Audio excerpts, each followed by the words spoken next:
โนแล้วก็ตัวนออีนีมออ่านเลยมออีมีแล้วก็อะไรด้านหลังตออาตา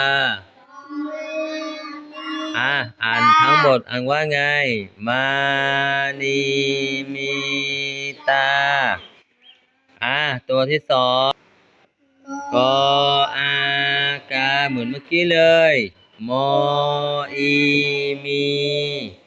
ตออาตาอ่านว่ากามีตาอีกครั้งหนึ่งกออากามออีมีตออาตากามีตาอ่านเองสิลูกอ่านอีกครั้งหนึ่ง1 2 3กออากาได้ยินเสียงคนเดียวเองแล้วอะไรอีกมออามาไหนมอมามออีมีแล้วก็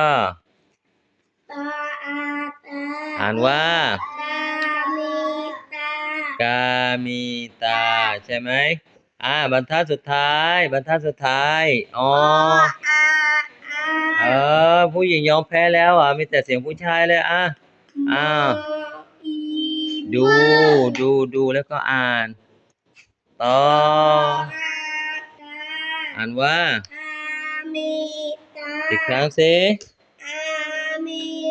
ลองสะกดอีกครั้งสิไม่คอโตลูกมออีนี่อ่านว่าเก่งมากลองอ่านทุกคนเลย1 2 3ตั้งแต่บรรทัดข้างบนเลยมออามาโนอีนีอ่านว่า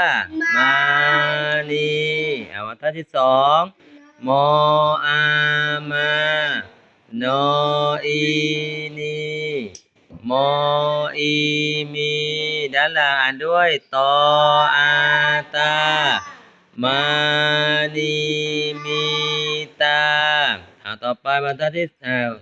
โยนหน้าที่สองกออา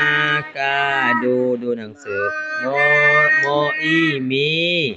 ดูมันต่างกันสระอีมันกับสระอาไม่เหมือนกัน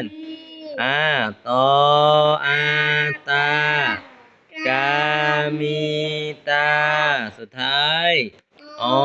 อาบรรทัดที่สองมออีมีตออา